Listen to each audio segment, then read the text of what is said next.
कोविड-19 ਦਾ ਦੌਰ ਅਜੇ ख़त्म ही हो रहा है कि एक नवी प्रॉब्लम सामने आ गई है। वर्ल्ड हैल्थ ऑर्गेनाइजेशन के मुताबिक ये प्रॉब्लम बहुत सारे देशों के अंदर फैली हुई है। इस प्रॉब्लम का नाम है मंकी पॉक्स।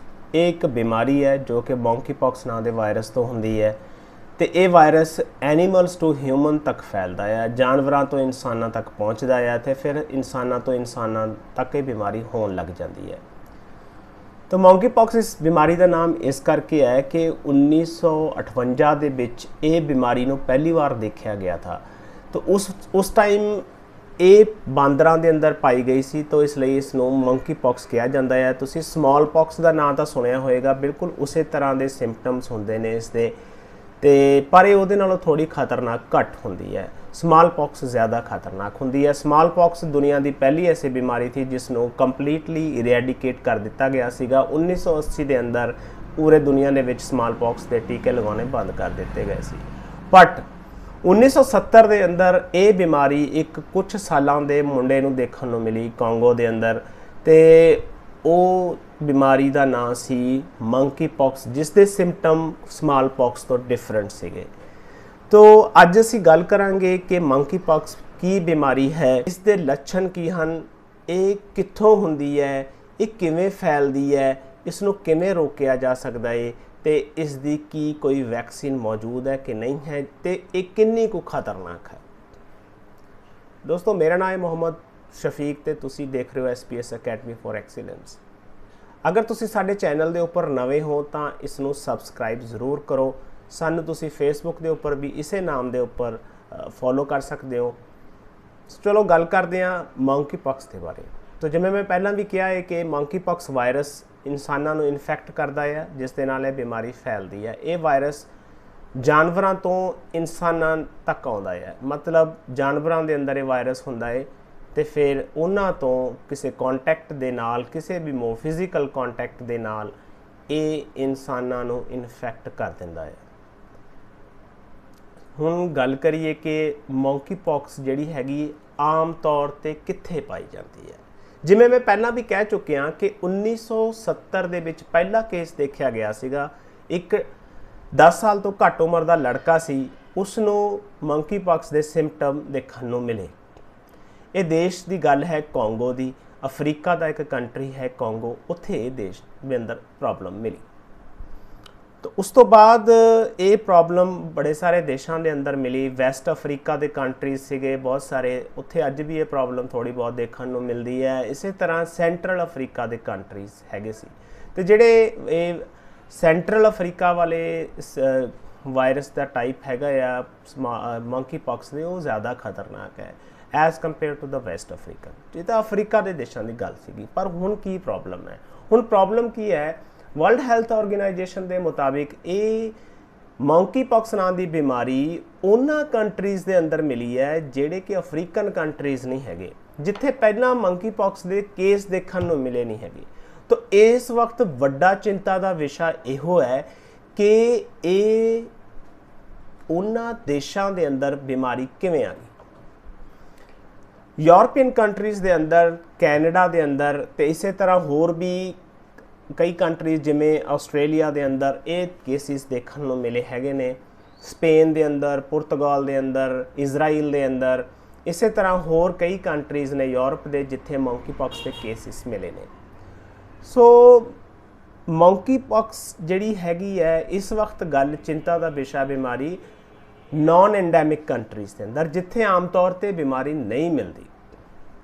ठीक है, साडा देश भी उन्हां कंट्रीज़ के विचों ही है जिथे बीमारी आम तौर पर नहीं मिलती। तो दोस्तों मंकी पॉक्स है कि ये बीमारी के लक्षण की ने, तो मैं दस देना चाहता हाँ कि सब तो पहला अगर इन्फेक्शन होंदी है तो 1-2 हफ्ते के अंदर अंदर 5 तो 21 दिन का समा इनक्यूबेशन का कहते हैं ने साइंटिस्ट। तो उस तो अंदर अंदर की हो जाता, इंसान को बुखार होता है, 5 तो 21 दिन लक्षण जाहिर हो जाते हैं। तो बुखार हो जाता है, बहुत ज़्यादा सिर के अंदर दर्द होएगा, मसल च दर्द होएगा, तो बैक पेन होएगा, बहुत लो एनर्जी फील होएगी, तो गिल्टियाँ हो जाएगियाँ जिन्होंने असीं कहते हैं स्वोलन ने लिम्फ नोड्स और लिम्फ एडिनोपैथी। ਤੇ ਸਾਡੇ ਬਾਡੀ ਦੇ ਅੰਦਰ ਰੈਸ਼ਿਸ ਛਾਲੇ ਜਿਹੇ ਹੋ ਜਾਣਗੇ ਜਿਵੇਂ ਕਿ ਸਮਾਲ ਪੌਕਸ ਦੇ ਅੰਦਰ ਹੁੰਦੇ ਨੇ। ਉਹ ਕਲੀਅਰਲੀ ਸਾਨੂੰ ਦਿਖਣਗੇ, ਫਿਲਡ ਹੋਣਗੇ ਵਿਦ ਦਾ ਯੈਲੋ ਫਲੂਇਡ, ਜਿੱਦਾਂ ਕਿ ਸਾਡੇ ਫੁੰਸੀਆਂ ਹੋ ਜਾਂਦੀਆਂ ਨੇ, ਫੋੜੇ ਹੋ ਜਾਂਦੇ ਨੇ, ਛੋਟੇ ਛੋਟੇ ਮਟਰ ਦੇ ਦਾਣਿਆਂ ਜਿੰਨੇ, ਉਹ ਸਾਡੇ ਸਾਰੇ ਸਰੀਰ ਤੇ ਫੈਲ ਜਾਂਦੇ ਨੇ। ਇਸੇ ਤਰ੍ਹਾਂ ਸਾਡੇ ਜੀਭ ਦੇ ਉੱਪਰ ਹੋ ਸਕਦੇ ਨੇ, ਮੂੰਹ ਦੇ ਅੰਦਰ ਹੋ ਸਕਦੇ ਨੇ, ਤਾਂ ਜ਼ਿਆਦਾ ਥੋੜ੍ਹੇ ਜਿਹੇ ਖਤਰਨਾਕ ਹੋ ਜਾਂਦਾ ਕੰਮ। ਅੱਖਾਂ ਦੀਆਂ ਪਲਕਾਂ ਦੇ ਉੱਪਰ ਹੋ ਸਕਦੇ ਨੇ, तो पूरी बॉडी के उपर भी हो सकते हैं। साढ़े जोड़े ज़्यादा हिस्सा है साढ़े तलियां के उपर, साढ़े हत्थों के उपर तो नीचे इस जगह के उपर, तो इस तरह साढ़े पैरों के जोड़े सोर है सोल के उपर जोड़े सोर हो जाते हैं ने, तो वो सारे वो सिम्पटम है।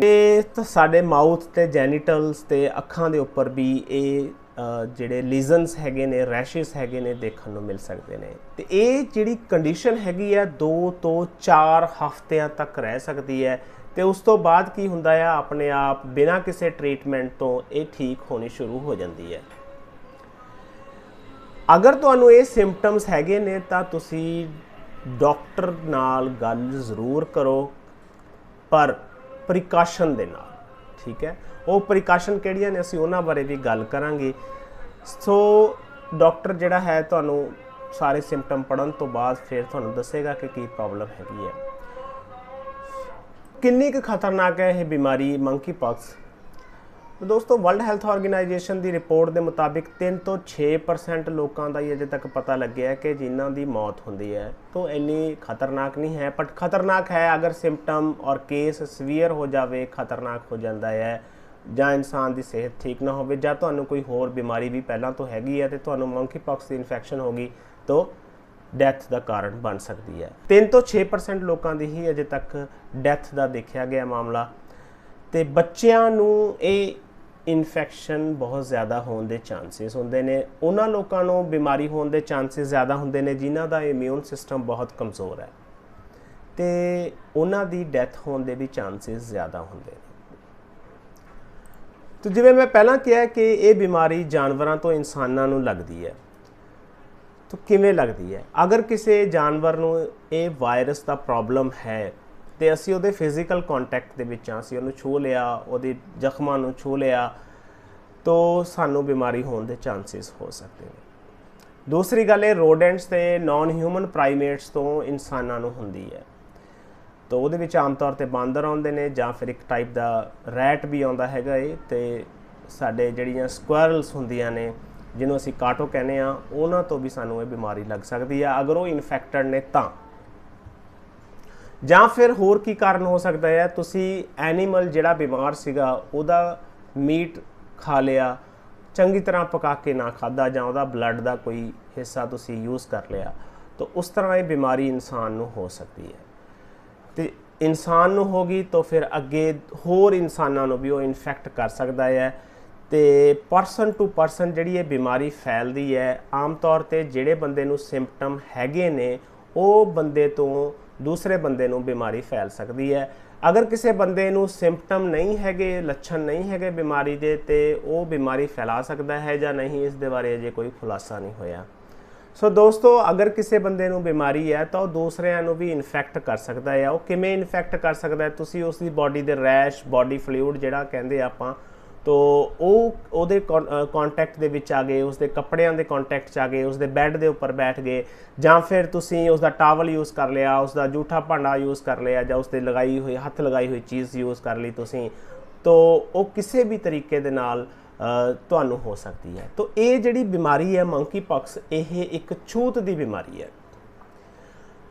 तो इसलिए जिहड़े बंदे नूं ये बीमारी हो गई है उसनूं अपने आप चाहिए है कि वो अपने आप नूं आइसोलेट कर लवे ते पूरा प्रिवेंशन दे नाल रहे।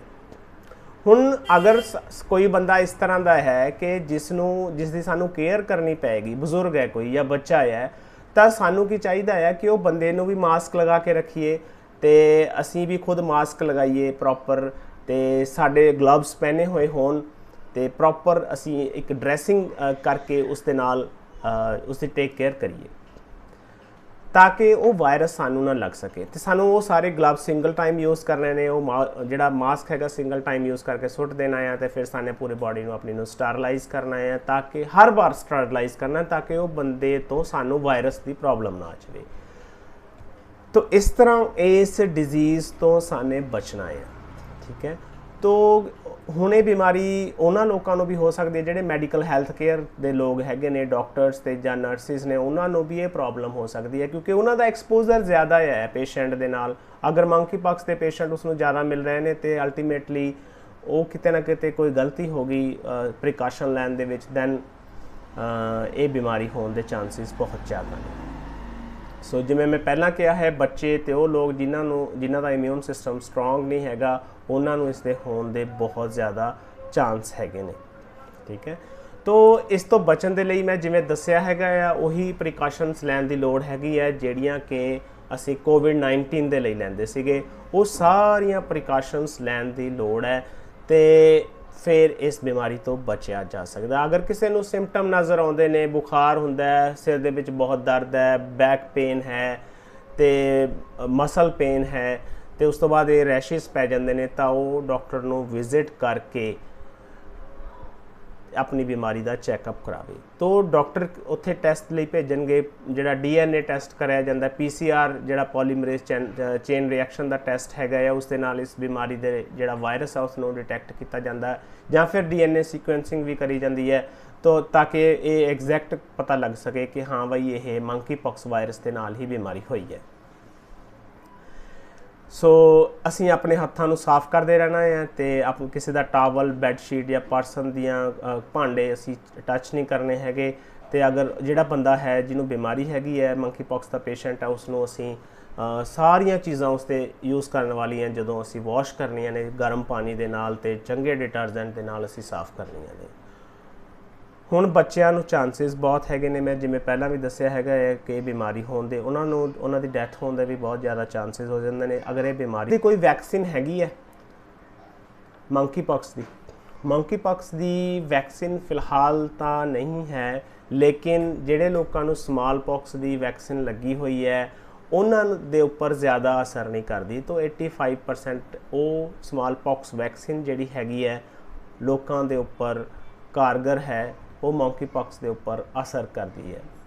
ਤੇ ਬਾਕੀ ਜਿਵੇਂ ਮੈਂ ਕਿਹਾ ਹੈਗਾ ਆ 2 ਤੋਂ 4 ਹਫ਼ਤਿਆਂ ਬਾਅਦ ਇਹ ਆਪਣੇ ਆਪ ਬਿਮਾਰੀ ਠੀਕ ਹੋਣੀ ਸ਼ੁਰੂ ਹੋ ਜਾਂਦੀ ਹੈ। ਪਰ ਉਹ ਜਿਹੜਾ 15 ਤੋਂ 1 ਮਹੀਨਾ ਦਾ ਟਾਈਮ ਹੈ, 15 ਦਿਨ ਤੋਂ 1 ਮਹੀਨੇ ਦਾ ਟਾਈਮ ਜਿਹੜਾ ਹੈ ਬਹੁਤ ਦਰਦਨਾਕ ਹੁੰਦਾ ਹੈ। ਤਾਂ ਉਸ ਟਾਈਮ ਸਾਨੇ ਆਪਣੇ ਆਪ ਨੂੰ ਵੀ ਬਚਾਉਣਾ ਹੈ ਤੇ ਸਾਡੇ ਤੋਂ ਦੂਸਰਿਆਂ ਨੂੰ ਇਨਫੈਕਸ਼ਨ ਨਾ ਹੋ ਜਾਵੇ, ਇਹ ਵੀ ਸਾਨੇ ਧਿਆਨ ਰੱਖਣਾ ਹੈਗਾ।